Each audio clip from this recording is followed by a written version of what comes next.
Thank you very much. Where are you from? I'm from Switzerland originally, but I live in Brussels in Belgium. And what do you do there? I'm a correspondent for a daily newspaper. It's called Neue Zürcher Zeitung.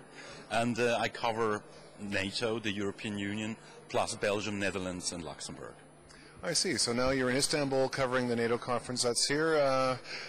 Is this your first time to Turkey and Istanbul? No, it's not. Actually, last summer I was for my first time in Turkey with my family on a seaside resort near Kuşadası, and I spent 2 weeks there. So you were happy to find out that the NATO conference was in Turkey, right? I was actually, because I've never been to Istanbul. When I was young, I tried once to come over by boat from Greece, but then the conflict about Cyprus broke out, so the frontier were closed, the borders were closed, and I got stuck.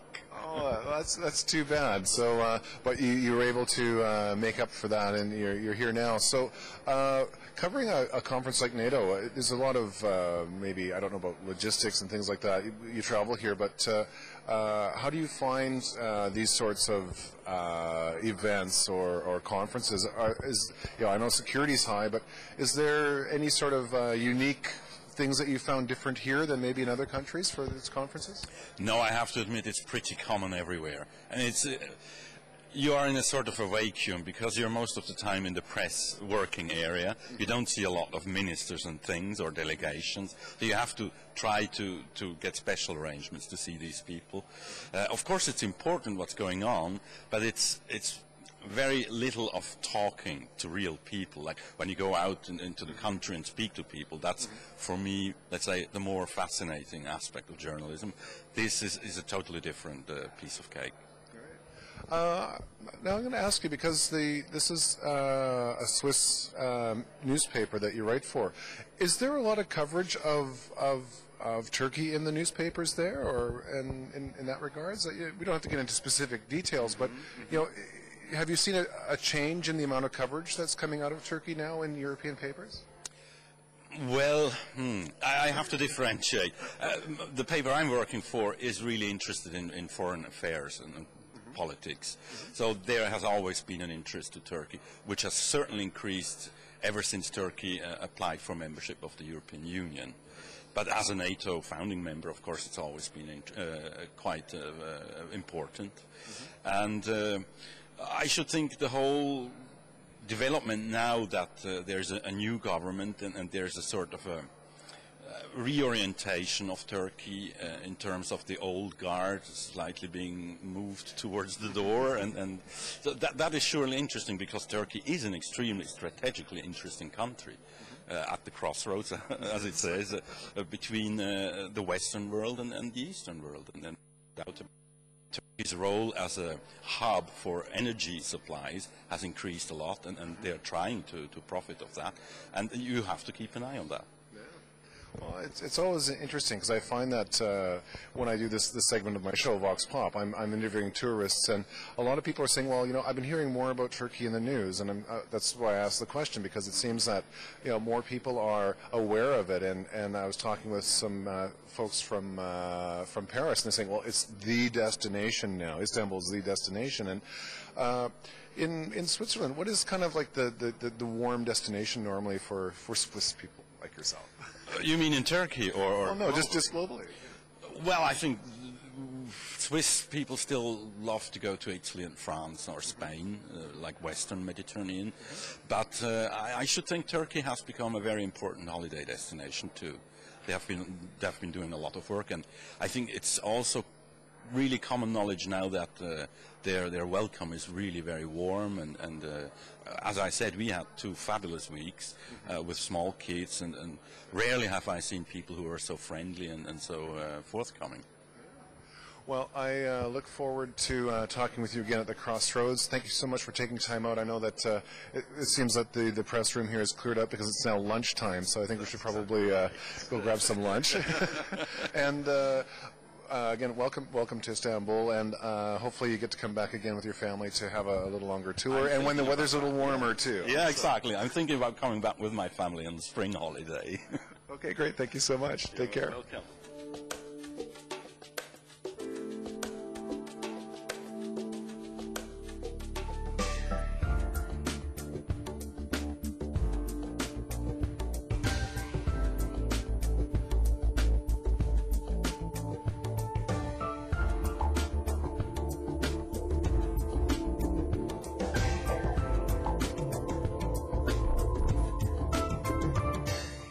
And welcome back to the Crossroads. I'm Martin Anthony. My guest tonight is Doug Melvin. And Doug, have you been to Istanbul before? Actually, this is my first time to Istanbul. Is it? And I absolutely love it. I've always wanted to come to Istanbul, and this is a wonderful opportunity. It's on a very grateful note. It was very, very kind of Turkey to host this conference. That's incredibly important and very generous, quite frankly. But yes, this is my first time in Turkey, and I'm a huge fan. I love it. So you're going to come back, right? Absolutely. Maybe in a couple of months when the weather's a little milder, because we had the unusual occurrence of snow here. As I looked in before I came, I looked at the forecast and I saw rain and possibility of snow. And yes, it was. It is. The weather has been rainy. It's been unusual. At least it keeps everyone closer to the conference. That's maybe a good thing, right? Because a lot of times when there's a conference in a new city, I'll skip this session and go outside and explore. Well, we'll be back. I'll be back here in 2 or 3 months. There's another conference. This one is for Pakistan, actually, for Pakistan reconstruction, and the security efforts in Pakistan. And it's in April, so I'm hoping that the weather will be nice in April. Very nice. Yeah. So I look forward to that. That's April's a nice time here. There's the springtime and all the blossoms on the trees and everything else. It's beautiful. Now, again, there's the different areas of security that you work with, and I'm curious about, what does the company handle? Like, is it full spectrum of security, or what's it is? It's full spectrum, and it really depends on the where we're operating and the customer that we're trying to help, whether that be a governmental organization or private. As you can imagine, the needs for the different sectors change. There's what a private company may need is not close to what a governmental organization may need or the military may need. So we provide all of those services, both the equipment, training, the advice on how to deploy it, recommendations on what equipment they ought to have, and then help them implement that from start to finish, and then maintain it for them. Right. Wow. Now, are you predominantly in the product side? Are you in the supply of personnel side, or is personnel more like training personnel? Yeah, we do.